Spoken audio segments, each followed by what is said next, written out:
యెహోవా యోబును మొదట ఆశీర్వదించినంతకంటే మరి అధికముగా ఆశీర్వదించెను. యోబు గ్రంథం 42వ అధ్యాయం 12వ వచనం. తన దుఃఖం మూలంగా యోబు తన స్వాస్థ్యాన్ని తిరిగి పొందాడు. అతని దైవభీతి స్థిరపడటం కోసం అతనికి అగ్ని పరీక్షలు ఎదురైనాయి. నా కష్టాలన్నీ నా వ్యక్తిత్వం గంభీరమైనది కావటానికి, ఇంతకుముందు లేని పవిత్రత నాలో మొగ్గదొడటానికే కదా సంభవించాయి. కారు చీకటి వల్ల, కన్నీళ్ల వల్ల, మరణం వల్ల నేను మహిమను సంతరించుకున్నాను. నా మధుర ఫలం అతి కర్కశమైన ముళ్లమధ్యనే పండింది.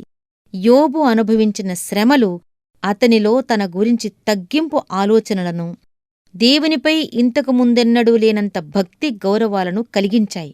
ఇప్పుడు నా కన్ను నిన్ను చూసింది అంటున్నాడు.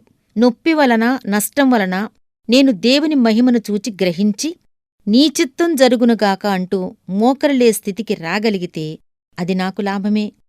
దేవుడు యోబుకి తన భవిష్యత్కాలపు మహిమ దృశ్యాలు చూపించాడు. ఆ యాతన దినాల్లో యోబు తనకున్న ముసుగును తొలగించుకుని నా విమోచకుడు సజీవుడు అంటూ సాక్ష్యమివ్వగలిగాడు. బయటికి కీడులాగా కనిపించేవి మన లాభానికి అని తరువాత అర్థమవుతుంది.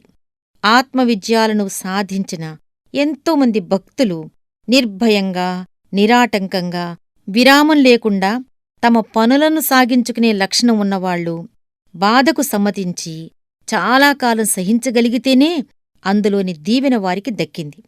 వేదన ద్వారా తప్ప కొన్ని రకాలైన ఆనందాలు అనుభవంలోకి రావు. ఇహలోకపు దీపాలన్నీ ఆరిపోతేనే తప్ప పరలోకపు వెలుగు కనిపించదు. అరగ దున్నితేనే తప్ప పొలం పంటనివ్వదు. శ్రమల ద్వారానే మన ఆత్మలు దృఢంగా రూపొందుతాయి. ఆత్మలో బలిష్ఠులైన వాళ్లకు బోలెడన్ని గాయపు మచ్చలుంటాయి. హతసాక్షుల మహిమ వస్త్రాలు అగ్నితో తయారై ఉంటాయి.